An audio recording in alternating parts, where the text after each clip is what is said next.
1분 1초가 감사한 남자 장두시 치매 예방 전도사입니다.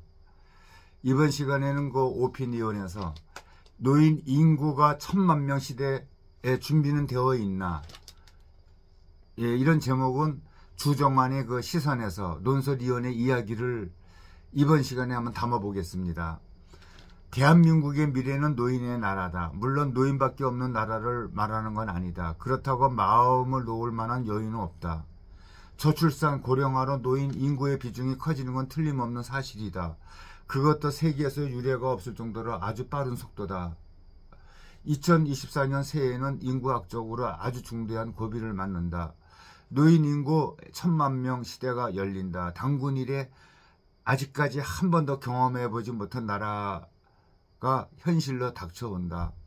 올해 베이비붐 세대의 중간에 속한 1959년생이 65세가 되는 해다. 통계청이 이달 중순 발표한 자료를 살펴보자 앞으로 50년간 우리나라 인구 구조 변화를 예상한 보고서 장래 인구 추계 2022년에서 2072년 그 통계에 의하면 통계청은 올해 7월 1일 기준으로 65세 이상의 노인 인구를 994만 명으로 전망했다. 이런 추세라면은 8월께 노인 인구가 1000만 명을 넘어선다는 건 아주 기정사실이다.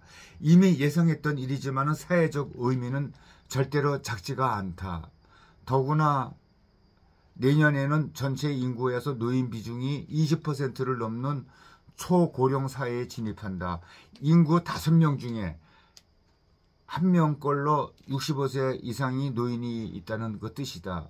인구 고령화는 농촌 지역만의 문제가 아니다. 서울과 6대 강력시도 아주 심각한 상황이다. 2035년이면 세종시를 제외한 전국 16개 시도가 초고령 사회가 된다. 특히 부산과 대구에서는 노인 인구가 전체 인구의 3명 중 1명꼴로 많아진다. 이와 동시에 일할 나이의 인구는 빠르게 줄고 있다. 지금 국내 생산 연령인 인구가 이미 2019년을 고비로 감소세로 돌아섰다. 벌써 5년 전의 일이다.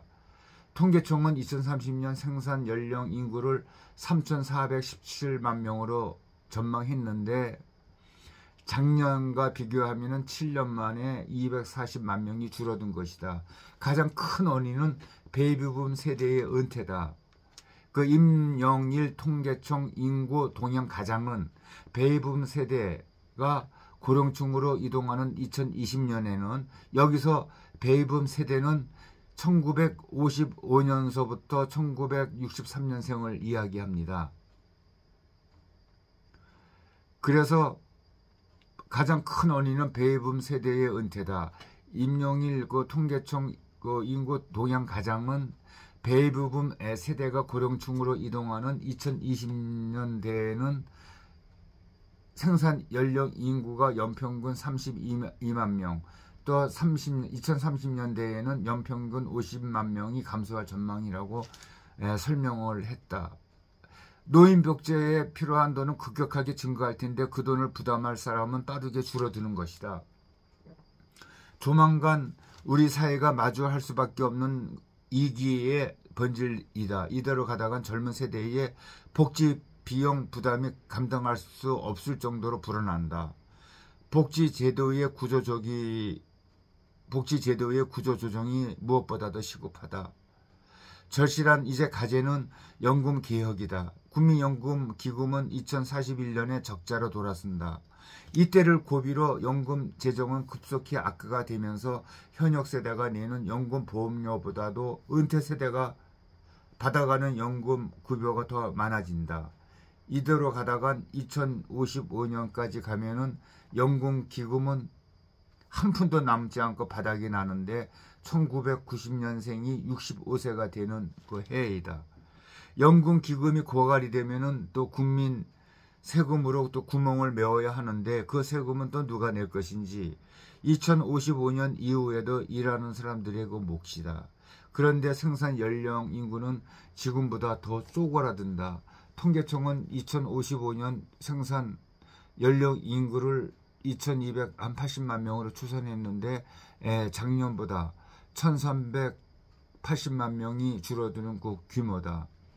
그래서 정부가 세금을 더 걷는 대신에 적자 국채를 대량으로 또 찍는 방법도 있다. 솔깃한 유혹이지만 이렇게 하면은 재정 적자가 아주 그 눈덩이처럼 이렇게 불어난다. 일본이 이런 선택을 했다가 장기 침체의 덕세 빠져버린 경험이 있다. 일본의 국내 총생산 GDP 대비 국가 부채 비율은 세계 최고의 수준이다. 한국은 일본보다 상황이 더 안 좋아질 것이다. 국제금융시장에서 한국 원화의 그 신인도는 일본 엔화보다 훨씬 낮다. 애한 보유액으로 봐도 일본은 세계 2위지만 한국은 9위이다. 정부는 겉으로는 연금 계획을 하겠다고 큰소리 쳤지만 결국 알맹이가 쏙 빠진 맹탕 개혁안을 내놓은 것이다. 작년 10월 말 정부가 국무회의에서 의결한 국민연금 종합운영계획이다. 가장 중요한 연금 보험료율의 구체적인 인상안이 빠지고 홍익표 더불어민주당 원내대표는 알맹이 없는 내용을 짜집기 한 수준의 발표로 무책임과 무능함을 고백했다고 지적을 했는데 정치적 입장을 떠나서 하나 더 틀린 말은 또 아니다. 무책임하긴 해도 정치권도 마찬가지다. 걔네들도 마찬가지예요. 국회 연금개혁특별위원회는 정기 국회 기간에 단 2차례 회의를 여는데 그쳤다. 주호영 연금특위위원장은 어느 정도 틀이 잡힌 안건을 주고 의견을 들어야지 백지 상태로 국론화위원회를 운영하기는 굉장히 어렵다고 말했다. 그 맹탕 개혁안으로 국회에 공을 넘긴 정부에 다시 공을 넘기는 듯한 발언이었다. 이렇듯 그 핑퐁 식으로 서로 공을 주고받기에는 남은 시간이 너무 촉박하다. 이제라도 정부와 국회는 정치적 계산을 내려놓고 국가와 미래를 또 위한 연금 개혁에 모두 총력을 기울여야 한다. 아주 적절한 중요한 얘기를 해줬습니다. 앞으로는 정말 그 연금 그 개혁을 확실하게 해놓지 않으면은 앞으로 점점 그 연금의 그 바닥이 나가지고 어떻게 할런지 아주 큰 걱정이 아닐 수 없습니다. 이래도 정치권에서 매일 싸움만 하고 있습니다. 그러니까 정치권에서 뭐라고 할 이유가 없어요. 뭐 똥 묻은 개가 뭐 겨 묻은 개를 나무란다는 식으로 그거와 똑같습니다. 이 정치권들의 그 국회의원들은 아주 정신을 바짝 차려야 합니다.